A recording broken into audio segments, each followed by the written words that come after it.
The Extra Origins mod is a mod that adds in 4 additional origins to the Origins mod. Try saying that 10 times as fast. This mod also makes use of the 𝓼𝓱𝓲𝓷𝓴𝓼 mod, which is allowed for the size variation of your Minecraft player, as well as other mobs if you know how to use the mod correctly. The 4 additional origins of which is the Floran, Truffle, Inchling, and Piglin, with 2 origins adjusting the gameplay by a middle range bit and the other 2 adjusting the gameplay by a massive bit. Starting off with the Truffle, Truffles along with having normal properties of fungi have the unique ability to adapt to situations on the fly. Going through the first ability of the Truffle, we've got Magic Spores. You can switch between different magic spores. Red cap boosts offense, green cap boosts defense, and blue cap boosts mobility. Changing the spores will decrease the abilities of the other 2 caps. First off, I just want to acknowledge the really cool animation that you get whenever you press your primary ability button, which is the button you use to swap this. When you press your primary ability button, you then use your mouse to hover over to the direction you want. Left is your red ability, which is your offensive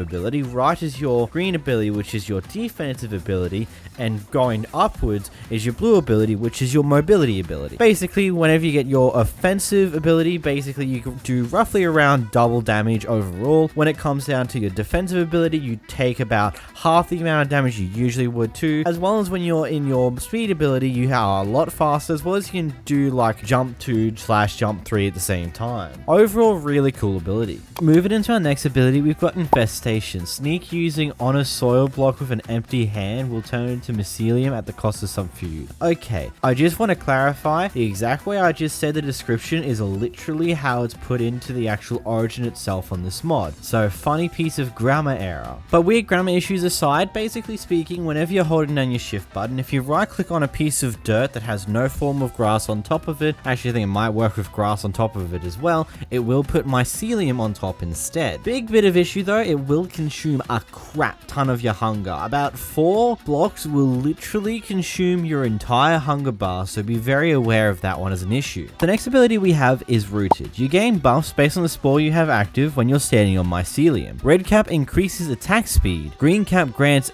knockback immunity, and blue cap amplifies jump height. I mean, personally, there's not really too much more you can really explain about this one, mainly because of, well, it's pretty self-explanatory to say the least. You attack slightly faster, you have knockback immunity, and then you also can jump way higher, probably about like 2 to 3 blocks of the normal height. Next we have Decomposition. Food is decomposed before it's consumed, nullifying any form of status effects you would otherwise gain. This can be both good and bad at the same time. It's good because, well, poison won't be affected by poison potatoes, won't give you that, neither will pufferfish, but at the same time it also makes any form of golden apples pretty much useless, as well as any of the suspicious stews. Moving on to the second origin of the pack, we've got the Floran, a species of plant that obtained their nutrients from the sun and gained strength from water. Starting off with our first ability, we've got Green Thumb. Sneak plus using your right click button on a fertilizable block with an empty hand will grow the plants at some cost of your food. It's weird on how this ability actually works. Basically speaking, it does it bit by bit. Whenever you do the whole shift right click on it, the first one will take barely any of your hunger, but the more you do it in a quick succession, the more hunger of yours it will steal, to the point where it'll pretty much go through your entire hunger bar within the snap of your fingers. But don't worry, if you're doing this throughout the day, your next ability has kind of got you covered. Photosynthesis. You're saturated by being exposed by the sunlight. Basically, your hunger bar will slowly go up whilst you're in the sun. Pretty much meaning that you can use your bone meal ability pretty effectively, very highly often, in a very quick succession amount of time. That probably made absolutely no sense, but you get what I mean, right? Moving on to your next ability, you've got Absorbing. You deal 2 more damage whilst you're wet. Effectively, it's really only that 2 damage increase, but it's ultimately enough to make a difference between critical hits of a fist whilst you're on land to not so much critical hits whilst you're in water. Because whilst you're in water, you can't exactly do critical hits as easily, but the damage bonus you get whilst being wet will overcome the difference between critical punches and not critical punches. Ultimately, the ability is pretty useful in the early game when you're trying to deal with mobs, especially when you're around water, but as you go into the late game, it kind of does fall out because critical damage from Netherite gear tends to outweigh the 2 bonus damage you get from being in water. Next we have Flammable. You take twice as much damage from fire, and I just want to say this right off the bat, this ability normally just means that lava's pretty much going to kill you immediately when you touch it. You're not going to be able to live out of it unless you so happen to have a bucket of water in your hand directly that you can use immediately,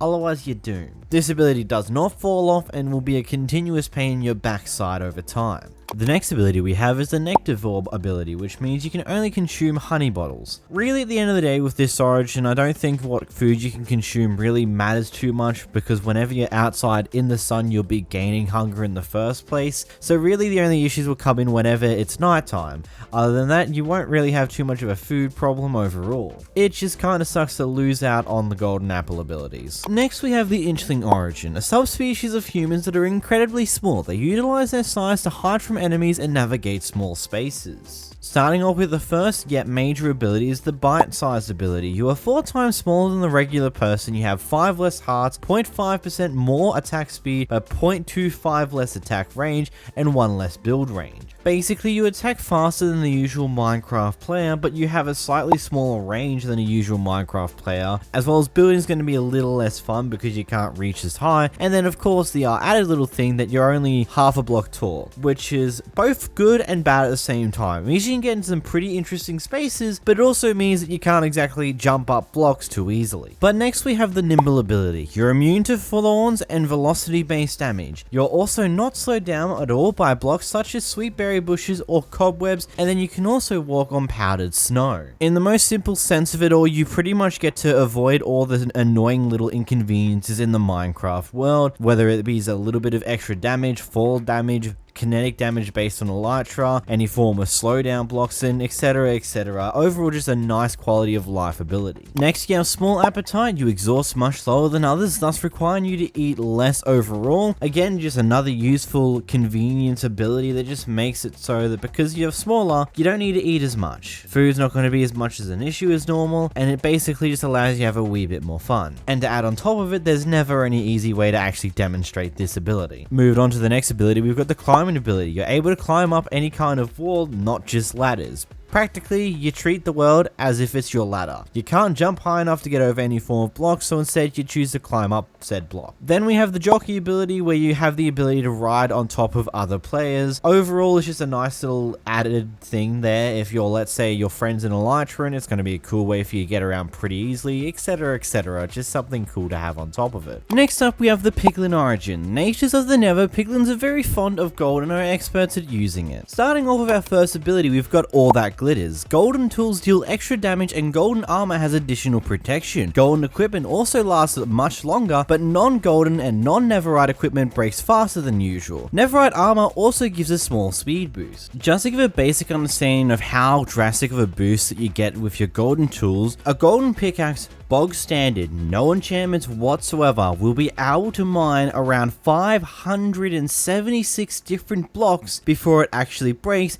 instead of the regular 32 blocks that it would normally be able to take by default. And if you add Unbreaking 3 to that one, it pretty much gives you durability of an absolute crazy scale that rivals a typical diamond pickaxe. And you've also got to remember the turn of this ability is it also gives a massive debuff to anything that isn't gold or netherite as well, pretty much making it so that a golden tool set is actually going to be somewhat useful to you more so than normal. And your next ability is Piglet Neutrality. Piglins will not attack you unless provoked, but brutes will still attack on sight. Unfortunately, brutes didn't quite get the memo that you're also a piglin, so they will attack you still, but overall it's just a nice thing to have that normal piglins won't be attacking you unless you attack them first. Your next ability is the Crossbone Master. You deal 75% more damage with crossbows. I'm pretty sure everybody would understand this situation. Crossbows will become your favored weapon, mainly because you deal almost double the amount of damage the average player would ever actually do with a crossbow. Next we have Nether Inhabitant. Your natural spawn will be in the Nether. Nothing more to really say on that one, as you just spawn in the Nether. Pretty easy to know. Next we have Homesick. When outside of the Nether, you zombify, becoming undead and immune to fire, but also slower at the same time. Then also another effect that you'll see on players with the Piglin origin is when they're in the overworld, they'll also be very shaky.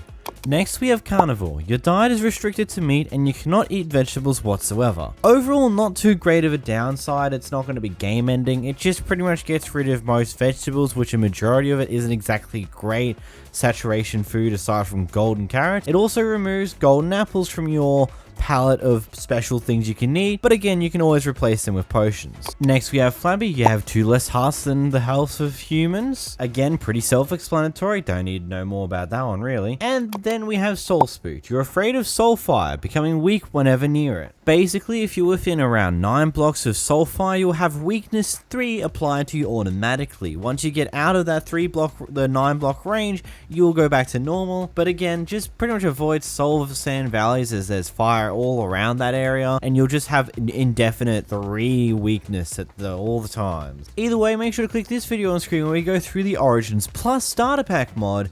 Until next time, guys, make sure to leave a like, subscribe, and goodbye.